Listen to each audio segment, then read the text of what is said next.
O paradoxo da santidade.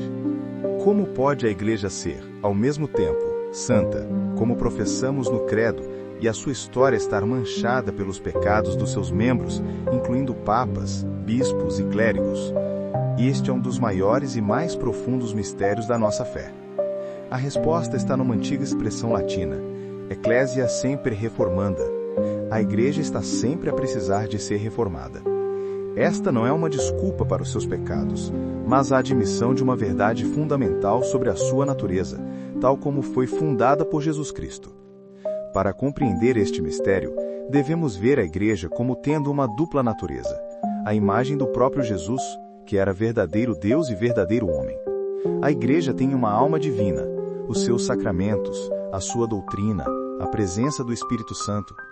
Esta alma é perfeita, santa e imaculada. Mas a Igreja também tem um corpo humano, as pessoas que a compõem. Nós somos os vasos de barro, como diz São Paulo, que carregam este tesouro divino. E porque somos frágeis e pecadores, este corpo humano da Igreja está constantemente a precisar ser limpo e purificado.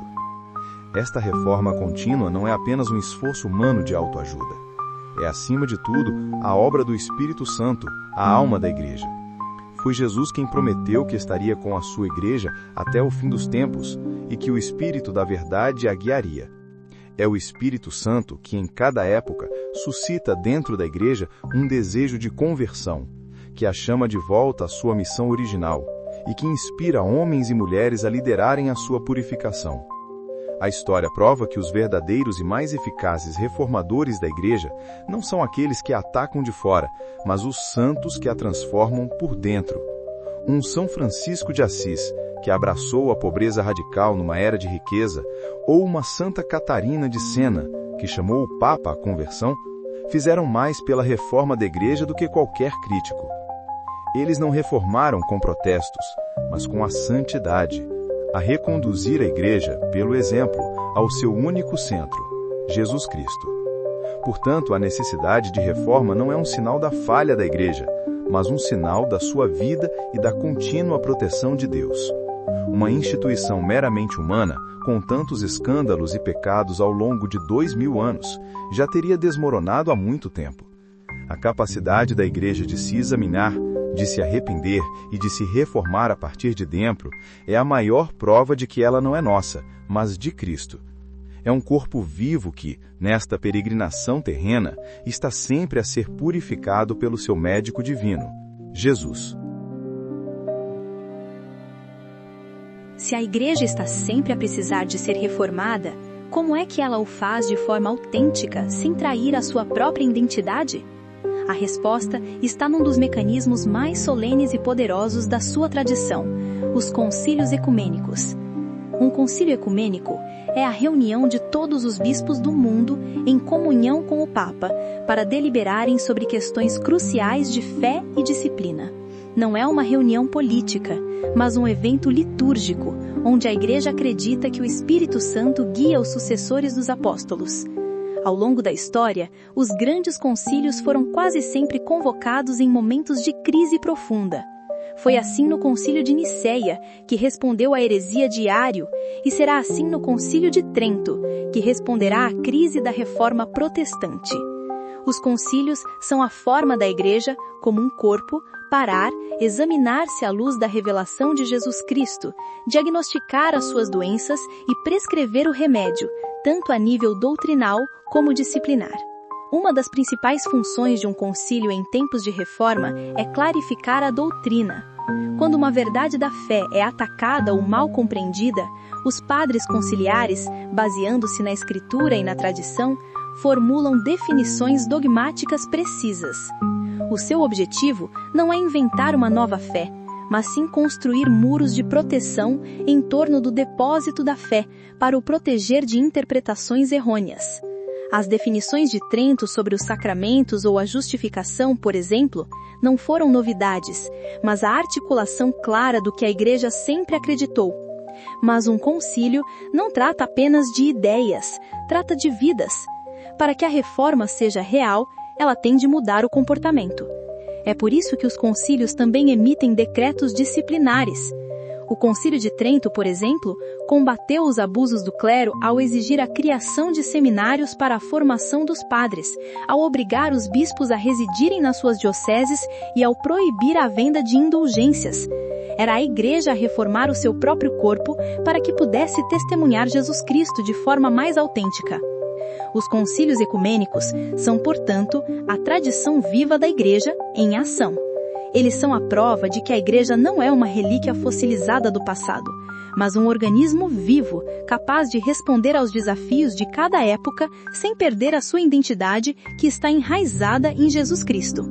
São a máxima expressão da promessa de Jesus aos apóstolos: quem vos ouve, a mim ouve. Ao ouvir a voz dos concílios, a Igreja ouve a voz do seu mestre a guiá-la através da história. Para nos preparar para o mistério do bem e do mal que coexistem na sua Igreja, Jesus contou-nos a parábola do trigo e do joio. Um homem semeou boa semente de trigo no seu campo, mas enquanto todos dormiam, veio o seu inimigo, semeou o joio no meio do trigo e foi-se embora. Quando as plantas cresceram, os servos, alarmados, perguntaram ao mestre se deveriam arrancar o joio, mas o mestre, na sua sabedoria, respondeu: não, para que ao apanhar o joio, não arranqueis também o trigo com ele. Deixai-os crescer juntos até a colheita. Os padres da Igreja sempre viram nesta parábola uma imagem perfeita da realidade da Igreja na terra. O campo é a Igreja. O trigo bom são os verdadeiros filhos do reino. Os santos, a doutrina pura, os sacramentos que dão vida e a caridade heróica. Mas o joio, semeado pelo inimigo, é também uma realidade. São os pecados dos cristãos, os escândalos, a corrupção e os abusos que desfiguram o rosto da Igreja ao longo da história. A reação dos servos, queres que o arranquemos? Representa uma tentação constante na história da Igreja, a da impaciência puritana. É o desejo de ter uma Igreja perfeita aqui e agora, composta apenas pelos puros e santos. Muitos reformadores, ao verem o joio abundante dos abusos do seu tempo, cederam a esta tentação. Em vez de confiarem na paciência do mestre, decidiram tentar limpar o campo eles mesmos, acabando por arrancar não só o joio, mas também o trigo ao romperem com a unidade da Igreja, fundada por Cristo. A sabedoria do mestre, que é Jesus, revela a paciência misericordiosa de Deus. Ele sabe que neste mundo os corações humanos são complexos e que o trigo e o joio estão muitas vezes entrelaçados na mesma pessoa. Aquele que hoje é joio, amanhã, pela graça da conversão, pode tornar-se trigo. A paciência de Deus permite o tempo para o arrependimento. Ele reserva para si mesmo e apenas para si o direito de fazer a separação final na colheita, que é o fim dos tempos. Esta parábola ensina-nos então a natureza da verdadeira reforma católica. Não se trata de abandonar o campo para criar um novo, supostamente puro. Trata-se de trabalhar pacientemente dentro do único campo de Cristo. A verdadeira reforma consiste em fortalecer e nutrir o trigo através da oração, da santidade pessoal e da correção fraterna, enquanto se combate a propagação do joio, confiando sempre que o Senhor da Messe, Jesus Cristo, é quem garante a colheita final. É esta a lógica que irá guiar a resposta da Igreja no Concílio de Trento. No início do século XVI, a Igreja Católica enfrentava uma crise. Abusos como a acumulação de cargos eclesiásticos, a imoralidade de parte do clero e a superstição popular manchavam o seu rosto. No meio desta tensão, na Alemanha, um devoto monge agustiniano chamado Martinho Lutero era atormentado por uma crise pessoal, uma profunda ansiedade sobre a sua própria salvação e a sua incapacidade de se sentir justo diante de Deus. Desta tempestade interior, nasceria a tempestade que abalaria toda a Europa. A centelha que incendiou a Europa foi a escandalosa pregação sobre as indulgências, promovida para financiar a construção da nova Basílica de São Pedro em Roma. A ideia de que se poderia comprar o perdão da pena temporal dos pecados pareceu a Lutero uma distorção grotesca do Evangelho. Para ele, isso desvalorizava o arrependimento sincero e, acima de tudo, a fé no sacrifício redentor de Jesus Cristo. Em resposta, a 31 de outubro de 1517, ele afixou as suas famosas 95 teses na porta da igreja de Wittenberg, um convite para um debate acadêmico que se tornaria uma revolução. O que começou como um protesto contra os abusos, rapidamente se tornou numa ruptura doutrinal profunda. Baseado na sua interpretação pessoal das cartas de São Paulo, Lutero desenvolveu os seus princípios fundamentais. Sola fide, ou somente a fé. A crença de que a salvação é alcançada apenas pela fé em Jesus e não pelas boas obras. E sola escritura, ou somente a Escritura. A crença de que a Bíblia é a única fonte de autoridade divina, rejeitando a autoridade da tradição e do magistério da Igreja. A Igreja tentou dialogar, mas as posições endureceram. O Papa Leão X condenou as doutrinas de Lutero e exigiu a sua retratação. A sua resposta foi queimar publicamente a bula papal. Em 1521, na Dieta de Worms, perante o imperador Carlos V, foi-lhe dada uma última oportunidade para se retratar. A sua resposta, aqui permaneço, não posso fazer outra coisa, selou a ruptura. O que começara como um apelo à reforma dentro da igreja, transformara-se na criação de uma nova igreja, separada de Roma. É inegável que os abusos que Lutero denunciara eram reais e que a igreja precisava urgentemente de uma reforma. No entanto, do ponto de vista católico, a sua solução foi uma tragédia. Ao tentar arrancar o joio dos abusos, ele acabou por arrancar também o trigo de doutrinas essenciais, como a realidade dos 7 sacramentos, o sacerdócio e a própria unidade da igreja querida por Jesus. Seu desafio, nascido de uma fé angustiada, abriu uma ferida no corpo de Cristo, mas também forçou a igreja a olhar para si mesma e a iniciar a sua própria e profunda renovação.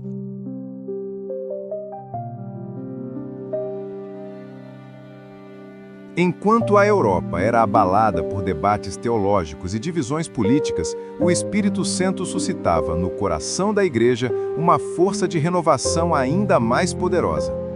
Esta força não vinha de príncipes ou de teses, mas de um fogo interior, uma maravilha da graça divina no coração humano, o zelo pelas almas.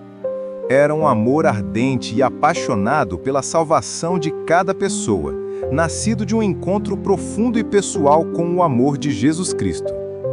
Ninguém personifica melhor este fogo do que Santa Teresa de Ávila, uma freira carmelita que, após anos de uma vida espiritual morna, teve uma profunda segunda conversão. Ao contemplar uma imagem de Jesus coberto de chagas, o seu coração incendiou-se de amor. O seu zelo não a levou a atacar a igreja, mas a reformá-la a partir de dentro. Fundou os conventos de carmelitas descalças não como uma crítica, mas como pequenos paraísos, onde as almas pudessem realmente encontrar Jesus através da oração profunda e silenciosa. Ao lado de Teresa, encontramos o seu grande amigo e diretor espiritual, São João da Cruz, o mestre da noite escura da alma. O seu zelo era de um poeta e um místico. Ele compreendeu que para a alma se unir a Deus, ela precisava de ser purificada de todos os apegos e amores desordenados. A sua reforma era radicalmente interior. Ele ensinou que para se encher do amor de Cristo, era preciso primeiro esvaziar-se de tudo que não é Cristo. Qual era a fonte deste zelo avassalador? Não era a sua própria força de vontade. Estes santos participavam da própria sede de Jesus na cruz, a sede de salvar almas. Eles tinham uma consciência aguda do valor infinito de cada alma, pela qual Jesus derramou até a última gota do seu sangue. Este amor não era uma ideia abstrata, era uma realidade que os consumia e os impelia a trabalhar, a sofrer e a rezar incansavelmente para que nenhuma alma se perdesse. Este coração, refeito pelo fogo divino, era a sua maravilha da criação. O legado de Santa Teresa e de São João da Cruz é um poderoso lembrete de que a verdadeira e mais eficaz reforma da Igreja não começa em comitês ou em decretos, mas no coração de cada um. Enquanto alguns, do lado de fora, tentavam derrubar a estrutura, eles, do lado de dentro, reforçavam os alicerces através da santidade. Eles provaram que uma única alma incendiada de amor por Jesus Cristo pode gerar uma onda de renovação capaz de transformar o mundo.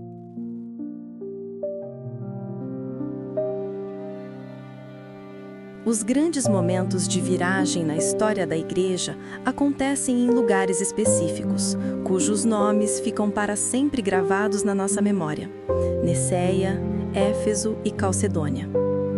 E no auge da crise da Reforma Protestante, a Igreja encontrou o seu palco para a renovação, não na grandiosidade de Roma, mas numa cidade estratégica aninhada nos Alpes italianos, Trento.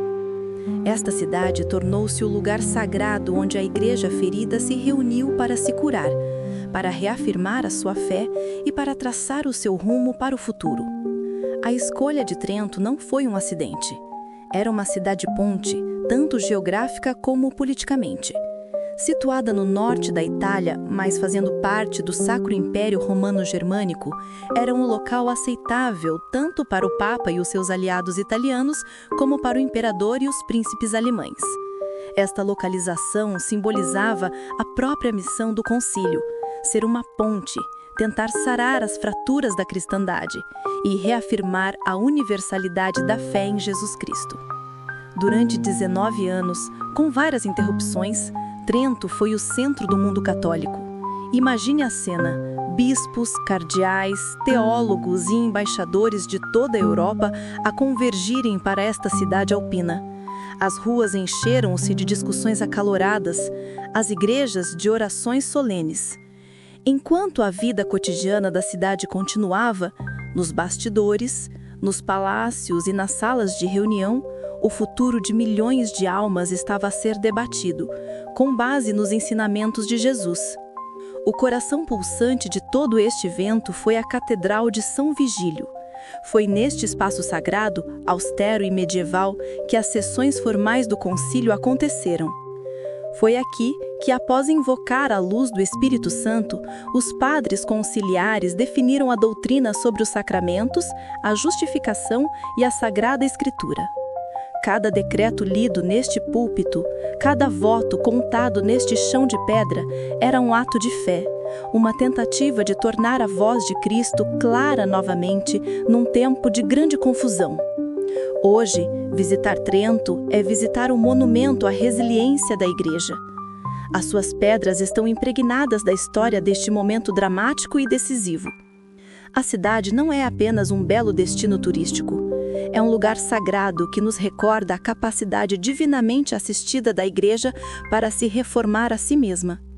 Trento permanece como o lugar onde a Igreja Católica, em resposta a uma de suas maiores crises, olhou para dentro, redescobriu a profundidade da sua fé em Jesus Cristo e emergiu, purificada e renovada. Enquanto o Concílio de Trento debatia a reforma da Igreja a nível oficial, um antigo soldado basco estava a criar uma das mais poderosas ferramentas da alma para a reforma pessoal da história. A sua jornada começou em 1521, quando uma bala de canhão estilhaçou a sua perna e os seus sonhos de glória militar. Durante a sua longa e dolorosa recuperação, Íñigo de Loyola, mais tarde conhecido como Inácio, não tinha os seus amados romances de cavalaria para ler, mas apenas a vida de Cristo e as vidas dos santos. E essa leitura mudou tudo. Na sua convalescença, Inácio começou a notar um padrão curioso. Quando pensava em glórias mundanas, sentia um prazer momentâneo, seguido de secura e tristeza.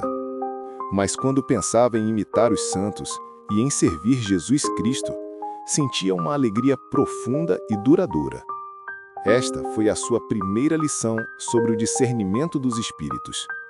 Ele percebeu que o campo de batalha mais importante não era o exterior, mas o interior, e que a alma era um lugar de luta entre as inspirações de Deus e as tentações do inimigo.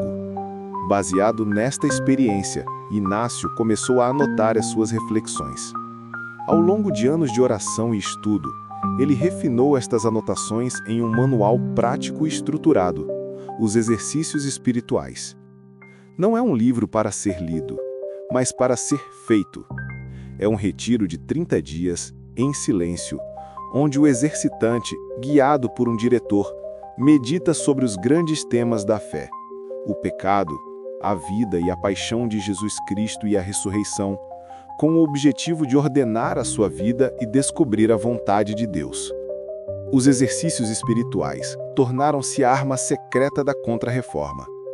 A ordem que Inácio fundou, a Companhia de Jesus ou os Jesuítas, usou esta ferramenta para formar uma nova geração de sacerdotes e missionários, homens de uma profunda vida interior, disciplinados e totalmente dedicados ao serviço do Papa e da Igreja. Os exercícios não eram apenas para o clero. Eram uma ferramenta poderosa para a renovação espiritual dos leigos, dos nobres e dos reis, a reacender a fé católica em toda a Europa. O objetivo final desta ferramenta da alma é levar o exercitante a encontrar Deus em todas as coisas. Não se trata de fugir do mundo, mas de o santificar. A espiritualidade inaciana, forjada na experiência deste soldado de Cristo, nos ensina que a nossa vida, o nosso trabalho, as nossas decisões, tudo pode ser um lugar de encontro com Deus. Os exercícios espirituais são o legado de Santo Inácio, um mapa para a alma que deseja, acima de tudo, conhecer, amar e servir a Jesus Cristo no mundo real.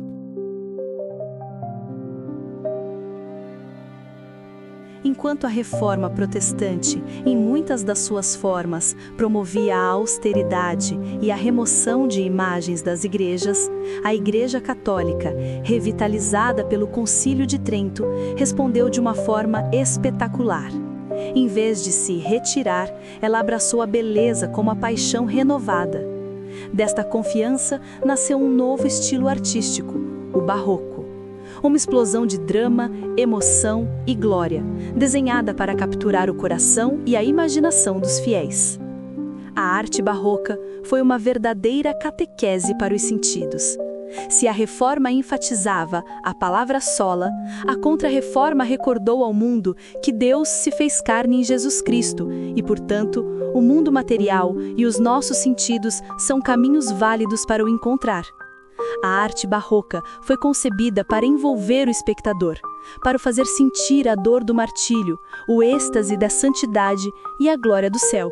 Era um sermão pregado não aos ouvidos, mas diretamente aos olhos e à alma.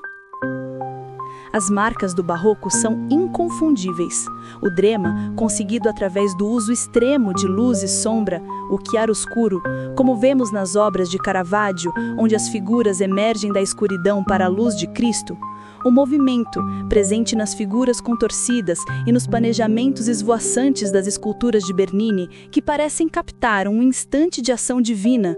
A luz não era apenas iluminação, era um símbolo da graça de Deus a irromper no mundo. Os temas da arte barroca eram uma afirmação das verdades católicas postas em causa. Vemos o êxtase místico dos santos, como o famoso êxtase de Santa Teresa de Bernini, a validar a experiência pessoal e íntima com Deus.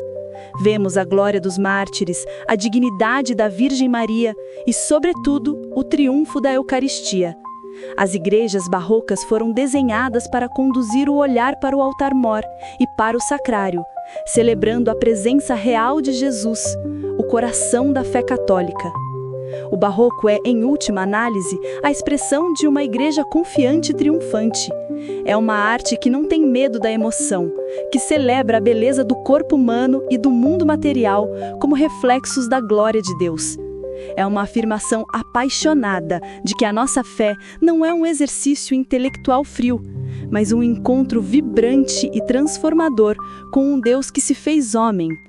A beleza exuberante do barroco é a beleza de uma fé que, após a crise, se redescobriu e não teve medo de o mostrar ao mundo. Bem-vindo ao nosso novo bloco, Patrística, onde mergulhamos na sabedoria dos primeiros grandes teólogos da Igreja após os apóstolos. E para o nosso tema de hoje, sobre reforma e a palavra de Deus, nenhum padre é mais relevante do que São Jerônimo. Um intelectual de gênio, com uma personalidade notoriamente difícil e irascível, mas com uma paixão avassaladora por uma única coisa: a Sagrada Escritura, que ele via como o próprio coração de Jesus Cristo. Nascido na Dalmácia e educado em Roma, Jerônimo era um mestre da literatura clássica e da retórica. Mas o seu coração estava dividido entre ambição mundana e um desejo crescente por Deus. Após um sonho dramático em que foi acusado de ser ciceroniano, não cristão, ele fez uma conversão radical. Retirou-se para o deserto da Síria, onde, através de uma vida de oração e penitência, lutou para domar o seu temperamento e aprofundar o seu amor por Jesus, dedicando-se inteiramente ao estudo da Palavra de Deus. O Papa Dámaso I reconheceu seu gênio e deu-lhe uma missão monumental: produzir uma nova e fidedigna tradução da Bíblia para o latim, a língua comum, vulgar, do Império Romano do Ocidente. Para esta tarefa, Jerônimo mudou-se para Belém para viver e trabalhar na terra onde o próprio Verbo se fez carne. Durante mais de 30 anos, ele mergulhou nos textos originais em hebraico e grego, a trabalhar incansavelmente para oferecer à Igreja uma versão da Bíblia que fosse ao mesmo tempo fiel e compreensível. O resultado do seu trabalho foi a Vulgata. Esta não foi apenas mais uma tradução. Foi a versão da Bíblia que alimentou a fé, a liturgia e a teologia da Igreja Ocidental durante mais de 1000 anos. O vocabulário do cristianismo, as orações dos santos, a inspiração dos artistas, tudo foi moldado pela linguagem da Vulgata de Jerônimo.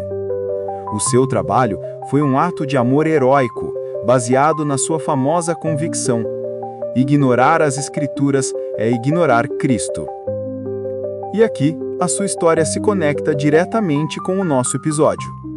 Mais de 1000 anos depois de Jerônimo, o Concílio de Trento enfrentava o desafio das muitas novas traduções vernáculas dos reformadores protestantes. Para garantir um texto de referência seguro, qual versão é que o concílio declarou como autêntica para a Igreja Católica? A Vulgata de São Jerônimo. O trabalho deste gigante da patrística tornou-se assim um pilar da Contra-Reforma, provando que a sabedoria dos padres é uma fonte viva que continua a guiar e proteger a Igreja em todas as suas crises. A ruptura da Reforma Protestante foi, sem dúvida, um dos capítulos mais dolorosos da história da Igreja. No entanto, na misteriosa providência de Deus, esta crise serviu como um catalisador para uma das mais profundas e dinâmicas renovações que a Igreja já conheceu. Este período, muitas vezes chamado de Contra-Reforma, foi muito mais do que uma simples reação a Lutero. Foi um renascimento católico. O coração desta renovação foi o Concílio de Trento. Durante quase 2 décadas, a Igreja olhou para si mesma no espelho da sua tradição. O concílio não inventou novas doutrinas, mas reafirmou a fé apostólica com uma clareza sem precedentes. A realidade dos 7 sacramentos como canais da graça de Cristo, a cooperação entre a fé e as obras para a salvação e a autoridade inseparável da Escritura e da tradição foram definidas. Trento forneceu o alicerce doutrinário sólido sobre o qual a Igreja renovada seria construída. Mas os decretos de Trento teriam sido apenas palavras no papel, sem o fogo dos santos que os puseram em prática. Esta foi a era dos gigantes espirituais. Santo Inácio de Loyola e os seus jesuítas, que se tornaram os missionários e educadores da Europa. Santa Teresa de Ávila e São João da Cruz, que reformaram o Carmelo através da mística e da oração profunda, e santos bispos, como São Carlos Borromeu, que se tornou o modelo de como aplicar as reformas do concílio numa diocese. Eles foram a reforma em ação. Esta renovação também se expressou numa explosão de beleza. A arte barroca tornou-se a linguagem visual de uma fé católica confiante e vibrante. As igrejas exuberantes, as pinturas dramáticas e as esculturas emotivas celebravam os mistérios que tinham sido atacados: a presença real de Jesus na Eucaristia, a intercessão da Virgem Maria e dos santos e a glória do martírio. A beleza tornou-se um argumento, uma catequese que proclamava a alegria de pertencer à Igreja de Cristo. A Contra-Reforma é a prova histórica do princípio com que abrimos este episódio: Ecclesia semper reformanda. Ela demonstra que a Igreja, assistida pelo Espírito Santo prometido por Jesus, possui uma capacidade divina de se purificar e de se renovar a partir de dentro. A igreja que emergiu de Trento era mais disciplinada, mais missionária e mais segura da sua identidade. Ela não era uma nova igreja, mas a mesma igreja de sempre, que ao passar pela provação, se levantou com uma nova força para continuar a sua peregrinação na história, a levar a salvação de Jesus Cristo a todas as nações.